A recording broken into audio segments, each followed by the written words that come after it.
caucus in the history of the world. Colorado Republicans now have the fewest seats in the state legislature in recent memory. When you're in the majority, you control and set the agenda. When you're in the minority, you have an influence. Both parties pick new leadership as the Republicans try to regroup after a disappointing election. I don't think that Colorado is a blue state.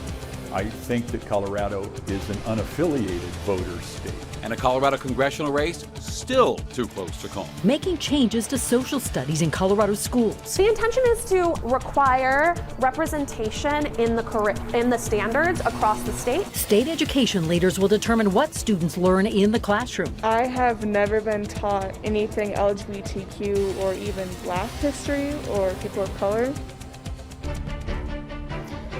Election night in Colorado isn't over yet. Ballots are still being counted for Colorado's 3rd Congressional District, close to 48 hours after polls close. It's just too close to call. Too close. Conventional wisdom, of course, had incumbent Republican Lauren Boebert easily defeating Democratic challenger Adam Frisch, and that is certainly not how this is all turning out. Denver 7's Jessica Porter in the studio breaking down some new numbers showing which candidate has taken the lead. Well, this race has certainly been a watcher for the entire country, as it is one of a handful across the country that could help flip the House for Republicans. Now, today, the gap between the two candidates began to widen. Right now, Lauren Boebert leads Adam Frisch by 1,229 votes. After being noticeably absent from social media yesterday, Boebert tweeted today, winning.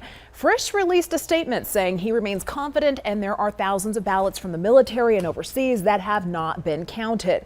The district is made up of 27 counties, many of them rural areas where counting is slow because of the small number of election staff. There still may be some remaining ballots to be counted in Pitkin and Garfield counties. Gilbert Ortiz, the Pueblo clerk and recorder, confirmed there are 1,800 in-person ballots, 5,000 mail-in ballots, and 500 overseas ballots from military voters to open and count there. There's a lot of gaming happening right now. There's a lot of people reaching out to the rejected mail ballots to get their ballots in. And so, you know, people think on election day the election's over. In my opinion, the wild stuff happens after election day. And it has been wild to watch. Now, this race is still within the margin of an automatic recount to be triggered.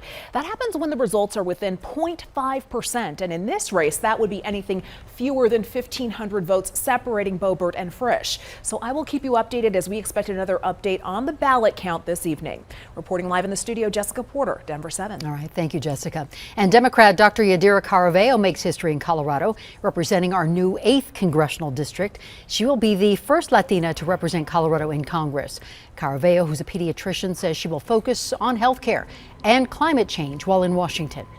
We have a very important oil and gas industry that gives people like the families in my clinic great jobs, but I also see kids struggling to breathe every single day, and I have to send them to the hospital to put them on oxygen. And so I'm going to focus on making sure that we have a healthy community, a healthy environment for those kids to grow up in. Caraveo defeated Barbara Kirkmeyer, who conceded yesterday. Kirkmeyer called the outcome disappointing. We didn't leave anything out there, that no stone unturned. We put everything out on the field, and we did everything that we could possibly do. We just needed people to get out to vote, and there were a lot of people who stayed home this year, and that's another part of the disappointment. And Kirkmeyer says Colorado Republicans now need to regroup and define their message. He was always willing to talk through any issue, to hear my thoughts, of course, to share his.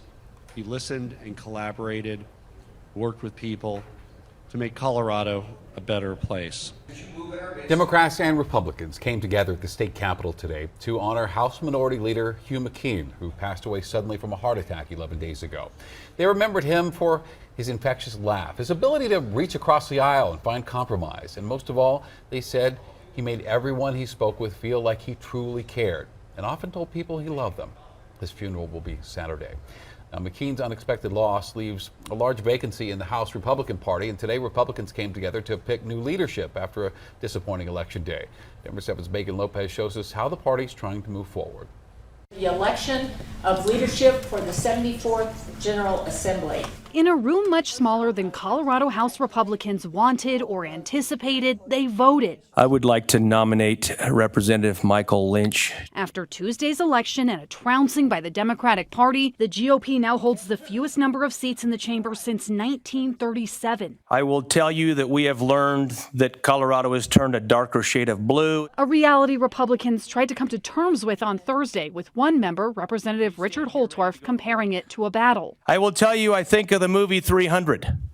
I think of the Spartans and Leonidas marching off north as the Persian army comes down. For a while, the Republican Party in the legislature has struggled with unity, even attacking one another at times, something that bubbled up once again at the caucus meeting. I apologize for some of the threats that were made to you. That was not from me, but needless to say, those are communication streams and networks that I have access to in order to rally the troops. But this upcoming legislative session, many of the farthest right voices in the House won't be there. They were either term limited or ran in other elections. We're already working towards cohesion and moving forward as one voice, which has quite frankly been difficult in the past. It will be up to the new minority leader, Representative Mike Lynch, to bring those who survived the election and new members together. We are starting from ground zero here.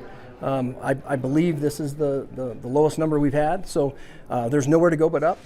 Over in the Senate, a similar story. This was the chamber Republicans were most hoping to win, but the Democratic majority only grew. The election result caught pretty much everyone by surprise. New Minority Leader Senator Paul Lundeen is still digesting Tuesday's election results to understand why Republicans performed so poorly. But with the races over, he says the real work begins. I think the Democrats, they've done their political thing. Now they'll come back and actually respond to the policy needs of the people of Colorado. Now Republicans will have 2 months to figure out what their priorities are going to be and how to make their voices heard here, with so few of them in each chamber. Megan Lopez, Denver 7. And Democrats in the state House and Senate also picked leadership today. Congratulations to the biggest caucus in the history of the world. First, though, they celebrated their better-than-expected election day. In the Senate, Steve Fenberg reelected as president. Dominic Moreno reelected majority leader. House Democrats did not elect a speaker because some races still are too close to call, and they will do that when all the races are decided. And you can find election results for state and local races and ballot measures right now on Denver7.com. You can also find our other stories about the election on the Denver 7 Plus app. Today, the Colorado State Board of Education is to take a final vote on social studies standards. And this decision will determine what students will learn in the classroom and whether it will include LGBTQ and BIPOC community inclusion. Denver 7's Christian Lopez is joining us live, where education leaders just voted on the curriculum. Christian? They did. It was a 4-3 vote. Now the histories of LGBTQ and BIPOC Coloradans will be included in social studies curriculums in K-12 classrooms. There were different amendments that passed depending on the grade level. I also talked to students who were at the meeting who shared how much all of this means to them. Feeling represented is important to everyone, especially in school. Alejandro Sandoval and Gabriel Gegenheimer tell me that wasn't the case for them growing up. I have never been taught anything LGBTQ or even Black history or people of color. I've learned that all from outside of school. We're just as human as everyone else.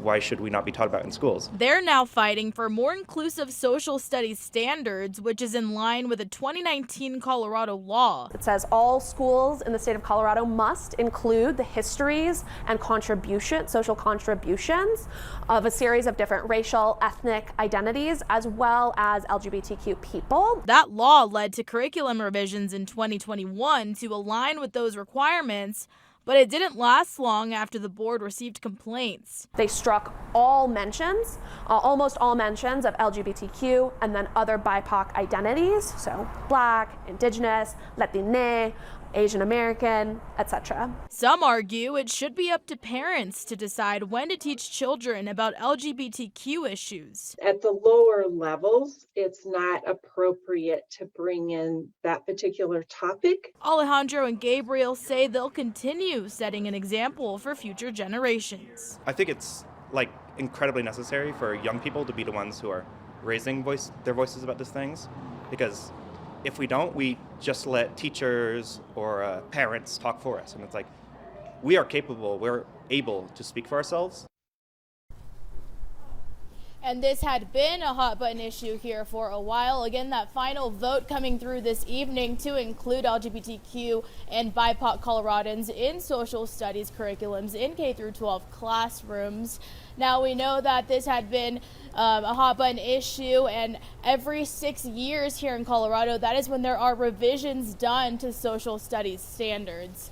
We are live in Denver this evening. I'm Christian Lopez, Denver 7. All right, Christian, thanks. And Jefferson County Public Schools meeting right now. On their agenda, voting to close and consolidate several schools. Now, these closures would impact 16 elementary schools. You see them on the map there. The district says this is necessary because of declining enrollment. And we have a crew at that meeting. We will bring you an update on Denver 7 News at 10. Closures are also a real possibility in Denver. Denver Public Schools is considering closing 10 schools, and the board was supposed to vote on the plan next Thursday, but at least 3 board members say they want to restart the process with more community input. The board will have a meeting on Monday to take public comment. We have a clarification of a story we brought you yesterday about RSV vaccines. Pfizer says it has enough promising data on its vaccine for pregnant women to submit the information to the FDA for approval by the end of the year. Now, if approved, those vaccines would just be for pregnant women, not children. An antibody treatment was approved this week in Europe for children, and that could be available in the U.S. sometime next year. Investigators are still searching for an 11-month-old boy who's been missing now for more than 24 hours. An Amber Alert was issued yesterday for Riot Garner, and Denver police say 39-year-old Anwar Rhodes assaulted Riot's mom, then took off with the little boy. And today, state investigators updated the description of the car Rhodes was driving. They're now saying it's a 2006 Audi A4 station wagon, not a sedan like they originally stated. So if you have any information, call police. A 12-year-old and a 14-year-old charged with arson and first-degree murder made their first court appearance today. They are accused of starting a fire at an apartment complex in Lakewood on Halloween. And a woman and her 10-year-old daughter died in that fire. 10 other people were hurt. Now, police will not release the boys' identities because of their ages. The 12 and 14-year-olds are in jail without bond, and they will be back in court on Monday. Inflation is starting to cool, but not enough to keep Americans from spending hundreds of dollars more a month on essentials. Food, gasoline, rent continue to go up and continue to cut into our household budgets. Ooh, it's going to be a cold night tonight, and there's even a chance of a little snow. A man is hit crossing the street and left to die. This is not right. You left him as a dog. I mean, like an animal. His family wants someone held accountable now, but the process could take months. I just hope somebody comes forward, that's all.